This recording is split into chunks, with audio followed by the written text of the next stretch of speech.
aproximadamente 70,000 millones de dólares al año se mueven en drogas, de los cuales el consumo interno es cerca del 10%.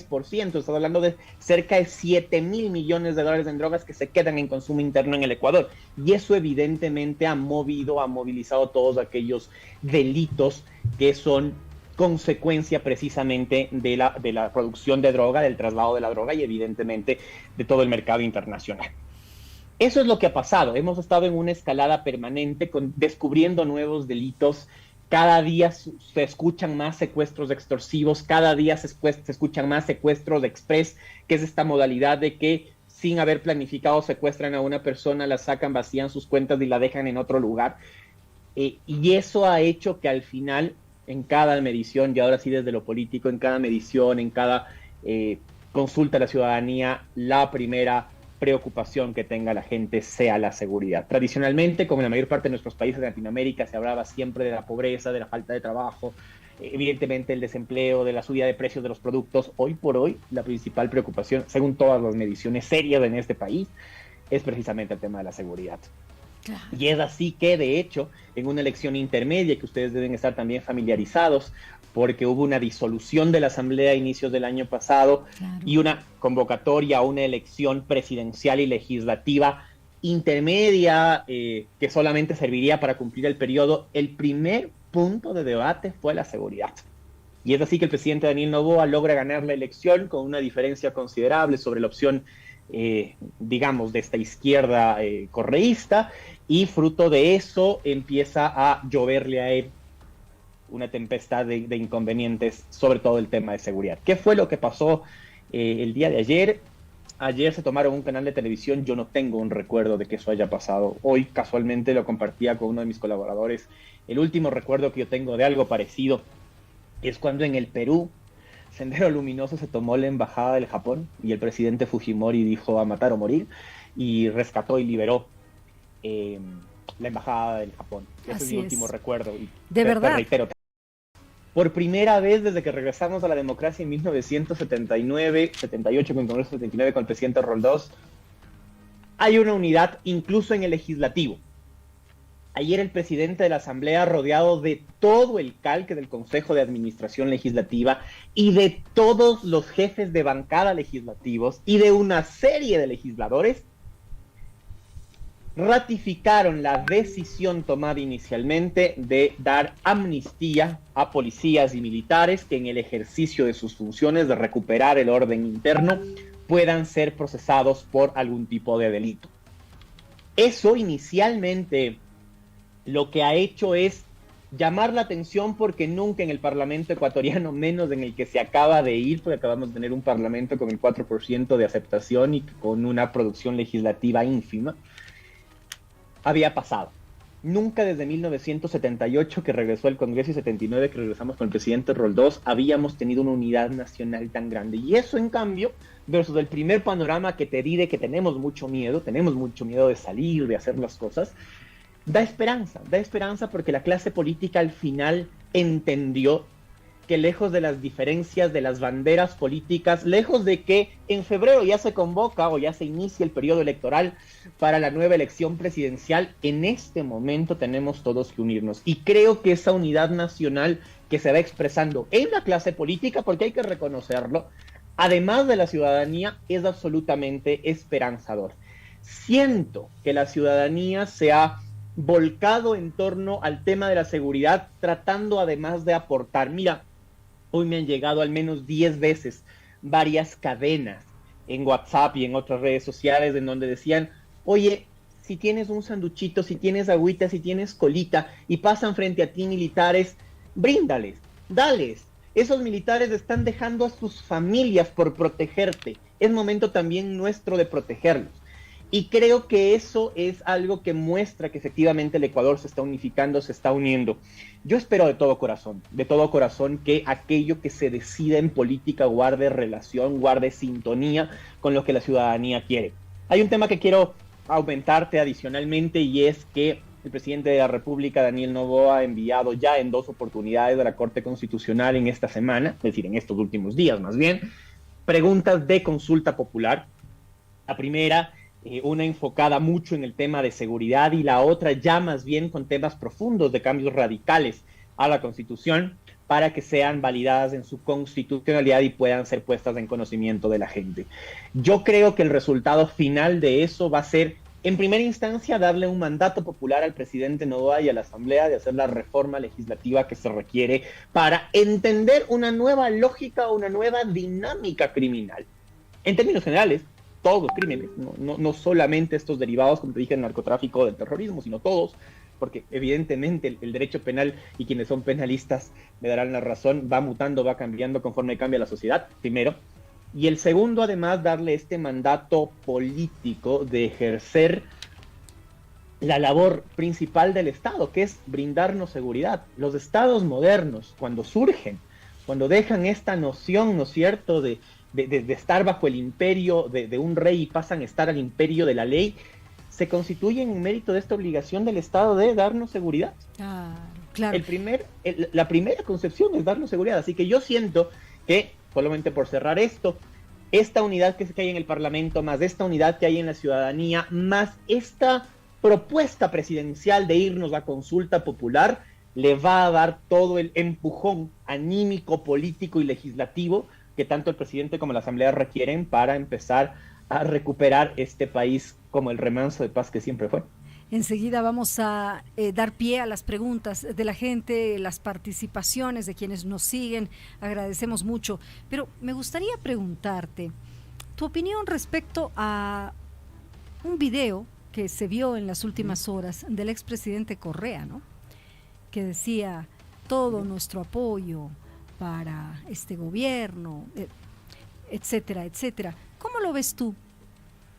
Mira, lejos de las diferencias ideológicas que pueda yo personalmente tener con el presidente Correa, yo reconozco que el último video, lejos de las punzadas que usualmente el presidente Correa da en sus intervenciones, es un video que nos llena de esperanza. El correísmo es la primera fuerza política del país y analista político que te diga lo contrario está equivocado y está leyendo mal los números, independientemente de línea ideológica.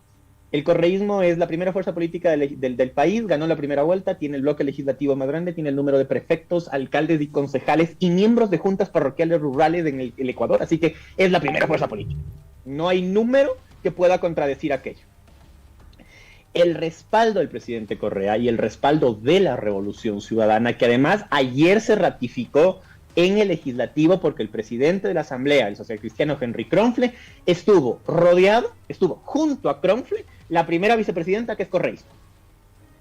Ratifica que efectivamente toda la clase política hoy por hoy está unida. Y yo creo que ese es probablemente el mejor, no sé si regalo, que esta crisis nos ha dado. Por primera vez la clase política nacional, la clase política ecuatoriana está junta, incluido el correísmo, incluido el presidente Correa. Lejos de las pullas, lejos de las diferencias ideológicas, lejos de cualquier cosa, creo que hoy por hoy, al fin, tenemos un proyecto de unidad nacional en torno a la seguridad como primer deber, evidentemente, del Estado. ¿Qué Roca pregunta? ¿Se podría entender entonces que los ataques en Ecuador pretenden desestabilizar el actual modelo de gobierno de este país? No necesariamente.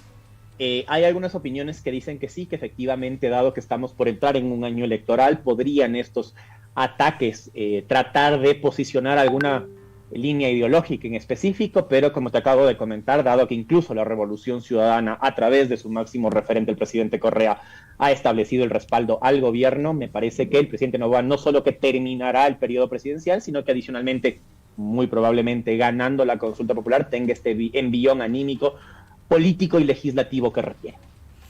Agradezco mucho a De Vargas Kate, que se une a nuestro equipo también de seguidores, de quienes nos escuchan, de quienes nos ven a través de las redes. Y bueno, yo conocí a De Vargas Kate hace muchísimos años y le mando un abrazo enorme también. Ella dice, es terrible lo que pasa, los gobernantes, ¿cómo no detuvieron estas desgracias a tiempo? Claro, eso es verdad, ¿no? Esto, bien lo decías, viene sucediendo hace años, no con los extremos de ayer, pero se podría haber hecho algo para frenar, pero no se lo hizo. Mira, yo tengo una opinión, esta es una opinión muy, muy personal. A mí me suena que tras la paz con el Perú, el 26 de octubre del 98, el Ecuador dejó de pensar en algo que es importante, que es el tema de inteligencia y el tema de equipar a su ejército. El hecho de que ya estemos en paz no implica que no tengamos otros desafíos en seguridad.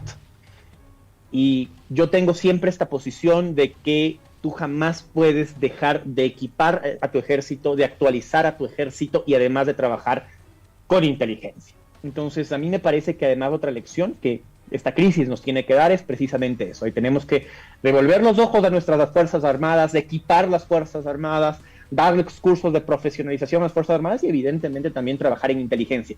Porque este no es el único problema que tenemos. Hoy por hoy estamos abatidos evidentemente con terrorismo, evidentemente con narcotráfico, pero hay otros problemas y vale la pena que la inteligencia militar y evidentemente también el equipamiento estén a la altura.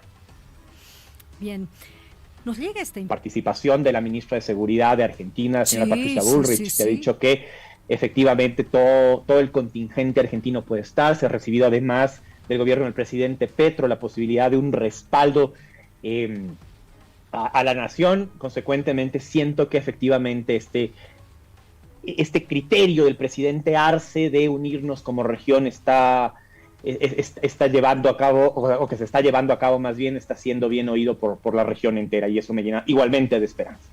No, por supuesto, porque tenemos todos, absolutamente todos, que luchar contra este flagelo.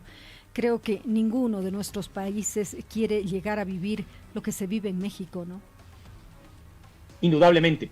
Y el tema es que si es que podemos empezar a pararlo cuando esté empezando, nos hacemos el bien todos.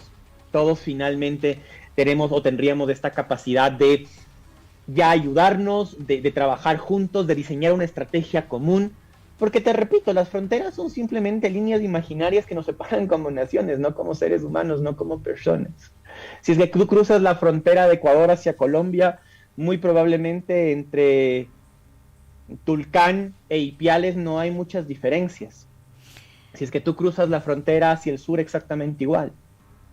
Entonces, tenemos que entender que estas líneas imaginarias que se trataron en el pasado y que hoy se llaman fronteras por las que tanto nos hemos peleado, nos separan como naciones, pero no como personas, y son las personas del objeto de la política, de la planificación, de la seguridad y del objetivo fundamental del Estado, que es darnos paz.